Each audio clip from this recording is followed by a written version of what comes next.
Hi minasan, Constantine here, and I know because people have been asking me some questions that the application for the 2010 JET program is now online, and the deadline for that is November 24th, 2009. So some people have started filling out their applications and writing their statements of purpose, and some people have been sending me their statements of purpose, so if you want me to read it, I'm still more than willing to read your statement of purpose and let you know what I think, if you care what I think. And because the last two vlogs that I did about the application had some sort of sound issues, I decided that I would film a new vlog addressing just the online application. I've left up the old vlogs because it kind of has like my specific ways of answering the questions, but this vlog will just, in a more general sense, address the application. So the first thing that comes up, and I know a lot of people worry about, is placement requests. Will being too specific with your placement hurt your chances of being accepted to the program? And really, just be true to yourself with what you're asking for, because if you know that you're not going to be happy if you don't get what you want, then it's better for everyone if you're just honest with what you want, and if that doesn't work for them, then you don't get into the program. I mean, if you're not going to be happy living in Hokkaido because you hate cold weather, then you might want to, think about the fact that maybe you should do something other than JET. For me, I put down no living area classification. They have 3 classifications. They've got urban, semi-rural, and rural, and I didn't really care, so I put down none. But do keep in mind that most of the people in the JET program get semi-rural or rural placements, because in bigger cities, usually high schools or junior highs, they use more like part-time ALTs from dispatch companies or from private English teaching companies, so there's less of a reason to have a full-time ALT in a big city. And for specific prefecture choices, and I only put down prefecture, I put down Hokkaido, Tohoku, Kinki, and Shikoku. But as the people who watch my channel know, I'm actually in Tokyo To Prefecture, and I live on a very, very warm island. So even though I requested a northern cold location in Japan, I got a sort of central, very warm location. So I don't really know how they place you or if they take your placement into consideration. So just keep in mind that if you apply to the JET program and get accepted, there's a chance that you could be going anywhere. But something that I think is really important to do in this short application is to find the things that are unique about yourself and to emphasize them, because at least that's going to make you stand out from the pack. Everyone who applies to the JET program is interested in Japan in some way. That's a given, and that's not going to make you unique if you love Japan so much that you can't not think you think about Japan every single second, you just love it so much, oh my god. So find the things that are unique about yourself. It could be a hobby that you do, it could be some sort of skill you have, a club that you did. So find those things that are unique to you and emphasize them, because it's going to make you stand out, and maybe they'll be curious enough about you to give you an interview. Just remember that, JET, it's a program and they're hiring you to do a job, and that job is teaching. So if you have teaching experience or anything that can be slightly skewed as teaching experience, then I would definitely emphasize that in your application and in your statement of purpose, because they are hiring you to be a teacher. They also ask about travel experience, and a lot of people worry, and I was very worried about the fact that I had never been to Japan before and if that was going to hurt me. Because when I applied to JET, I had never been to Japan, and the first time ever coming to Japan for me was with the JET program.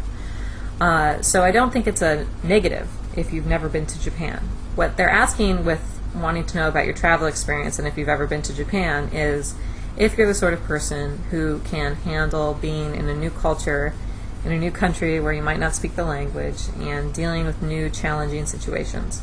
And so travel experience is one of the ways that you can demonstrate that you are capable of dealing with new stressful situations, and that you kind of can deal with culture shocks. Another question that comes up in the application, or at least it did in last year's application, was explain in a few sentences the proposed direction of your current or future profession and its relationship to the JET program. Now, some people come to Japan and want to do the JET program because they want to pursue a Japan-related career.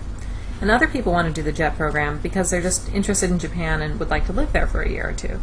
Both reasons are fine, but I think it's important in this section to show that you've thought about the way JET fits in to your long-term plans, and that you've thought about what you're going to do after JET, because it shows that you're not just doing JET for the hell of it, or you're doing JET because you want to travel, or you just want to live in Japan and you don't care about teaching.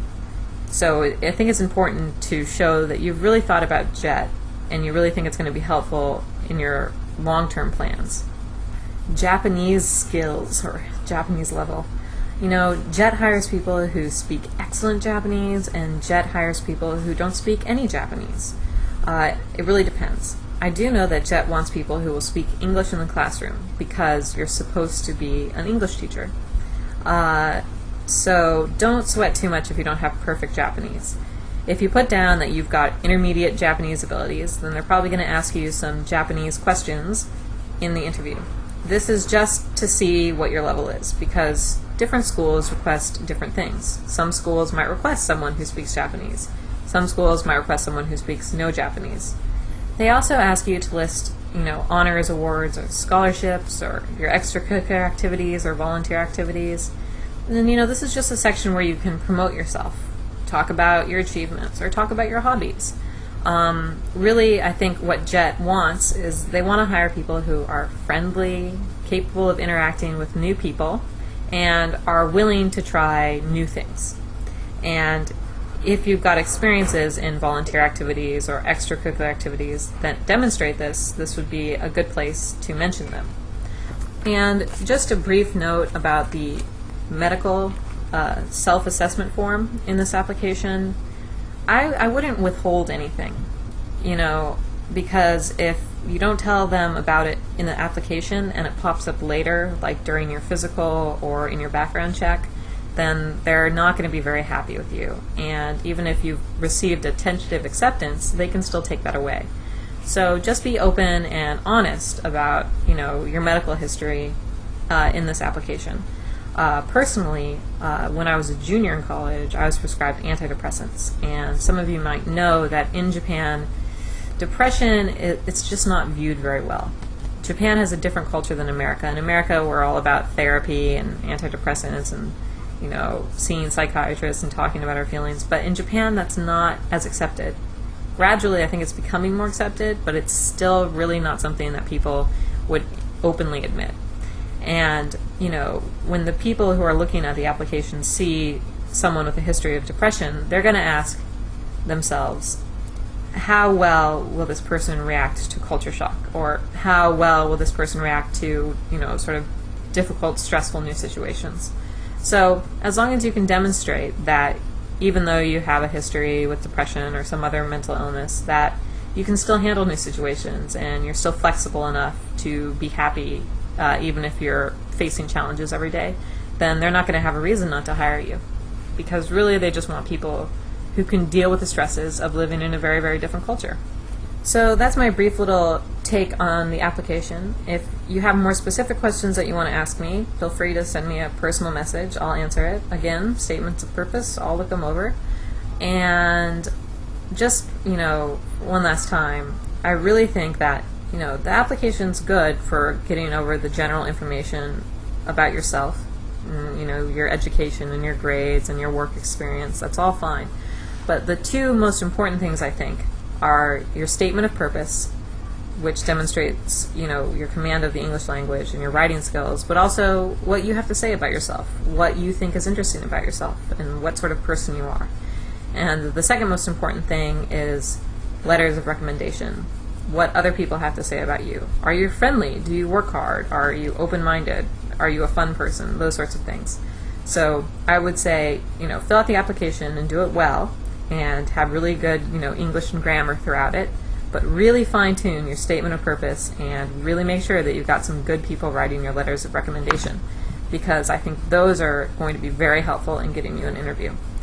So with that said, that is it for the new application vlog, and I wish you all good luck with the 2010 application process. Peace.